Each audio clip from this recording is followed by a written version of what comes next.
Hello കൂട്ടുകാരെ, ഇന്നിപ്പോൾ Sunday ആയതുകൊണ്ട് നമ്മൾ പള്ളിയിൽ പോകാമെന്ന് വെച്ചു. പള്ളി കഴിഞ്ഞപ്പോഴാണെങ്കിൽ ഒടുക്കത്തെ ലേലമുടി, കോഴി, ഏത്തക്കായ, മാങ്ങ, ചക്ക, അങ്ങനെ ഒരുപാട് ലേലമുടി അവിടെ കണ്ടു.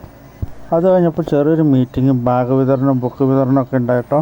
ഉച്ചയായപ്പോൾ മൂത്തവനെ സൺഡേ സ്കൂളിൽ നിന്ന് വിളിക്കാൻ പോയി. കൂടെ നമ്മുടെ കുഞ്ഞും ഉണ്ടായിട്ടോ.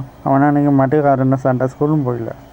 വീട്ടിലെത്തിയപ്പോൾ മീനെ പിടിക്കാൻ വേണ്ടി ഒരുത്തൻ മണ്ണിരേനെ തപ്പിക്കൊണ്ട് കിടക്കുക.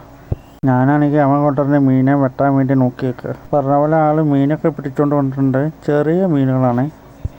മീനിൻ്റെ മണ്ണടിച്ച് പൂച്ചത് റെഡി ആയി നിൽക്കുക കേട്ടോ. അത് കഴിഞ്ഞിട്ട് നമ്മൾ മീനിൻ്റെ വെള്ളം മാറ്റാൻ പോയി. ഓരോ കോലലിനും മീൻ ഉണ്ടോയെന്ന് നോക്കിക്കൊണ്ടിരിക്കുക കേട്ടോ. സംഗതി എന്താ വെച്ചാൽ നല്ല മഴക്കാറാണ് കേട്ടോ. നല്ലൊരു മഴയ്ക്കുള്ള കോളുണ്ട്. ടാങ്കിന് കുറച്ച് മീനുകളാട്ടോ അതിൻ്റെ ഉള്ളിൽ കാണുന്നത്. ചിലന്മാർ വെള്ളത്തിൽ നിൽക്കാതെ ഫുൾ എയറിലാട്ടോ. അങ്ങനെ നമ്മുടെ പ്രതീക്ഷയൊന്നും തെറ്റിയില്ല. മഴ തകർത്ത് പെയ്തിട്ടുണ്ട്.